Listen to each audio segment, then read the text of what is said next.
after a couple postings of my low budget pool / pond videos and the fish that I keep in them, I get a lot of questions concerning the setup,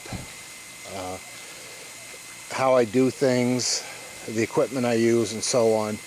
It's pretty simple and pretty easy to set up. So I'll give you a quick rundown of what's going on here. Several years ago, a buddy of mine had an above ground pool, and he was moving, and he asked me if I would like to have it. And I live in the country, so I had a little bit of room, and I said, yeah, I'll take it, of course. And right away I began thinking it would be something to be able to keep some fish in there, but that was yet to come. Anyways, I brought the pool home. A couple weeks later I started the setup of it, and the kids were all excited with a great big pool in the backyard, but then I got great pleasure out of disappointing them by telling them it was for fish. But they're welcome to swim with the fish anyhow.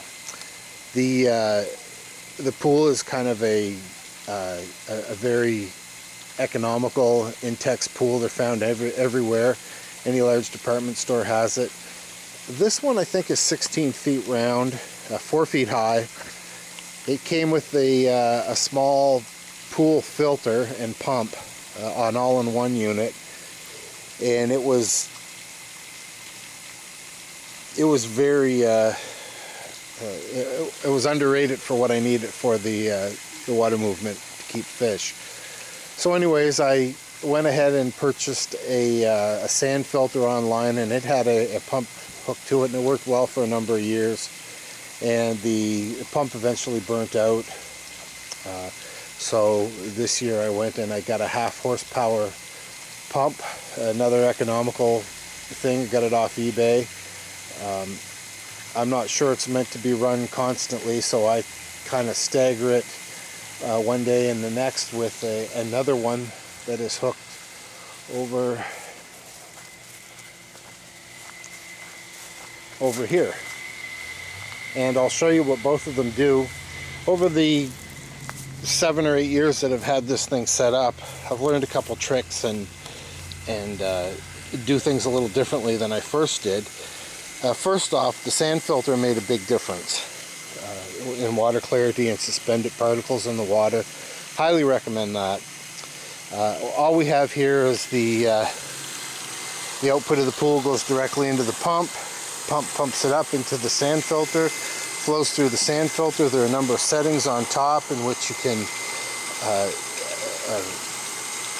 filter wastewater, do a rinse of it, a cleansing, and the output of the sand filter runs right back under pressure into the pool. And I try to keep the water level below the output so that the water coming out of the outflow squirts across the surface, creating a little more oxygenation turnover in the water. It gets pretty hot here in the summer, so anything you can do to keep water moving, the better. Anyways, that's pretty simple. That's all there is to that. Now this is the second pump. It's identical to the first. It's really, in the grand scheme of things, it's really not necessary to run a second one, but there's so many advantages to having one. First of all, you have a backup pump if something ever happens to your primary pump, and with a little PVC engineering, you can do some cool things with it. So here's what we have. This is the main intake. It's basically a 1-inch PVC with some holes drilled in the bottom and a cap, and it runs through here. I've got it valved to shut it off or turn it on or decrease the water movement. Sucks up through here, comes down through here into the pump, outflows up here and back in. This is just a straight, there's no filter on it. This is just a straight water flow. Now what I have done is I have two intakes coming into the pump. This one's turned off presently, but what it is, it's another inch wide PVC pipe that goes down into the water, but I can hook a hose onto it and siphon the bottom of the pool, the mulm that collects on the bottom.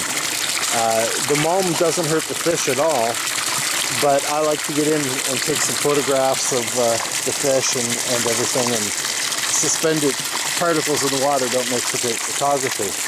So anyways, you can use this to, like I said, there's a hose that goes on the end of it, and I can go all the way around the pool, siphoning out the mulm from the bottom. And on the output, you have the straight output. Now it's configured to go straight back into the pool. However, if I wanted to, I could turn this valve on and turn this one off, and the water will come out the bottom. And I have a garden hose fitting on here. So what I can actually do if I want to do a water change, or if I'm vacuuming up some mulm, I can use that water coming out of the pool to water some of the plants in the yard, which it works out really well, especially in the summer. You know, you help with water costs. It's water you're losing anyway, and it's all rich in waste, which is fantastic for the plants. Now, another piece of equipment I have, which is an absolute necessity here, is a UV sterilizer. It's just a cheap 26 watt UV sterilizer. It runs constantly. I have it hooked to a small power head. You can see down here. It comes in through the pipe, in through the top of the UV, drains down into the bottom, and runs out over here. Now, it's not a big water flow. You don't want a high water flow with a UV sterilizer. You want the light to hit as much of the water as you can.